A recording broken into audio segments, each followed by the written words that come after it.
Good morning guys, welcome to our channel. आज का हमारा टॉपिक है financial statement of sole proprietorship. इसको हम फाइनल अकाउंट भी कहते हैं। तो ये हमारी फाइनल अकाउंट की पहली क्लास है, पार्ट 1 है। तो हम स्टार्ट करते हैं। सबसे पहला ये आता है कि फाइनेंशियल स्टेटमेंट क्या होती है, ये फाइनेंशियल स्टेटमेंट किसे कहते हैं। Financial statement is a statement which shows the financial performance and financial position of business. Financial statement एक ऐसी स्टेटमेंट होती है जो शो करती है फाइनेंशियल परफॉर्मेंस और फाइनेंशियल पोजीशन किसी भी बिजनेस की।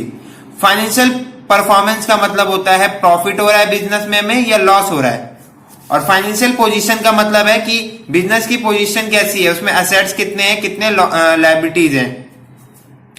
तो इसके बाद हम आगे बढ़ते हैं।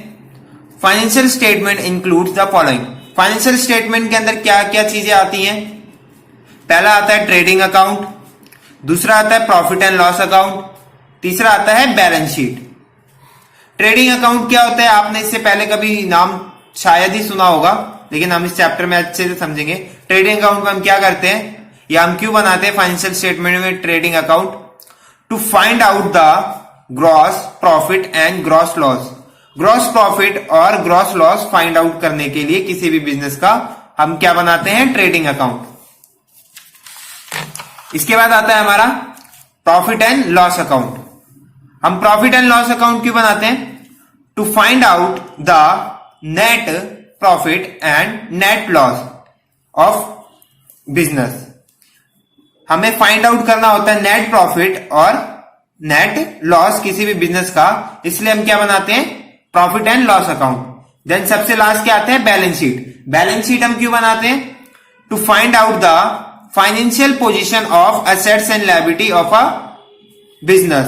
किसी भी बिजनेस का फाइनेंशियल पोजीशन यानी कि उसके एसेट्स और लायबिलिटी फाइंड आउट करने के लिए हम बैलेंस शीट बनाते हैं। यह हमारा था एक छोटा सा इंट्रोडक्शन। अब हम आगे बढ़ते हैं। इस चैप्टर में गाइस हमें कुछ बेसिक चीजें पता होनी चाहिए, जैसे कुछ डेफिनेशन और उनके पार्ट्स। तो पहला आता है एक्सपेंसेस। आप में से बहुत सारे लोग एक्सपेंसेस के बारे में पहले से जानते होंगे कि एक्सपेंसेस क्या होता है। एक्सपेंसेस बोले तो जो भी हम खर्चा पे करते हैं वो एक्सपेंसेस हो गया हमारा। एक्सपेंसेस कितने तरह के हम पे करते हैं, डायरेक्ट एक्सपेंस, इनडायरेक्ट। एक हम डायरेक्टली पे करते हैं, एक इनडायरेक्टली पे करते हैं किसी भी बिजनेस के अंदर। तो डायरेक्ट एक्सपेंस हमारा क्या है, उसका एक और नाम क्या है, ट्रेडिंग एक्सपेंस, और इनडायरेक्ट एक्सपेंस का एक और नाम है नॉन ट्रेडिंग एक्सपेंस। तो एक छोटी सी डेफिनेशन देखते हैं हम दोनों की।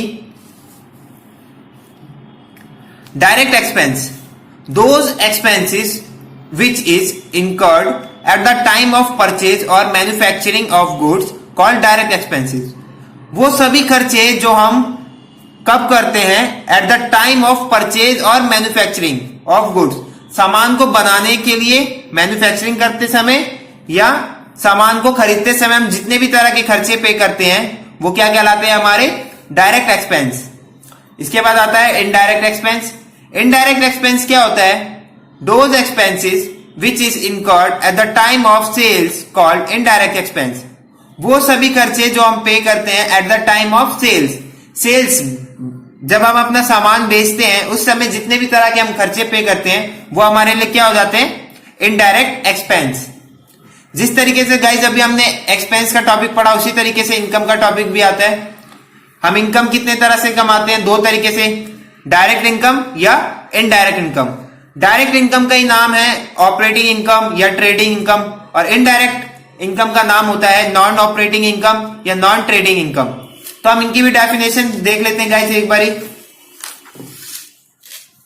डायरेक्ट इनकम, डायरेक्ट इनकम क्या होता है हमारा, those income which is earn by sales of goods और from normal course of business operations.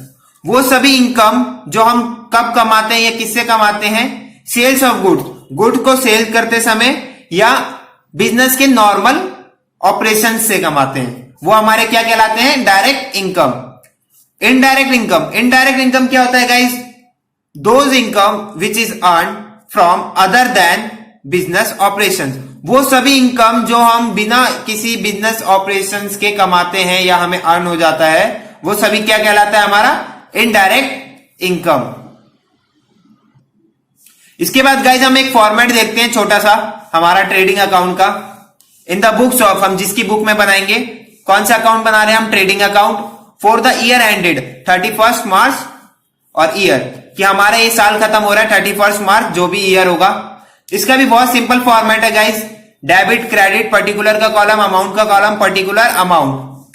इसमें सबसे पहले आता है डेबिट साइड पे opening stock, to opening stock, जितना हमारा ओपनिंग स्टॉक गिवन होगा, टू परचेजेस हमने जितना सामान परचेज किया वो, माइनस में परचेज रिटर्न, जितना सामान हमने खरीदा और उसमें से वापस कर दिया वो उसमें से हम माइनस कर देंगे।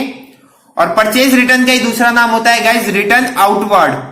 क्या नाम होता है, रिटर्न आउटवर्ड। इसी तरीके से जो डायरेक्ट एक्सपेंसेस हम पे करेंगे वो भी हमारा किस साइड आएगा, डेबिट साइड आएगा ट्रेडिंग अकाउंट के। और उसके बाद क्रेडिट साइड पे क्या आएगा गाइज, हमारा बाय सेल्स, अगर हमने कोई सामान बेचा है या किसी भी प्रकार का कोई गुड्स बेचा है वो हमारा आएगा क्रेडिट साइड पे। और इसमें भी हम माइनस कर देंगे सेल्स रिटर्न या रिटर्न इनवर्ड। सेल्स रिटर्न का ही दूसरा नाम होता है रिटर्न इनवर्ड। और क्रेडिट साइड पे आता है गाइज हमारा क्लोजिंग स्टॉक।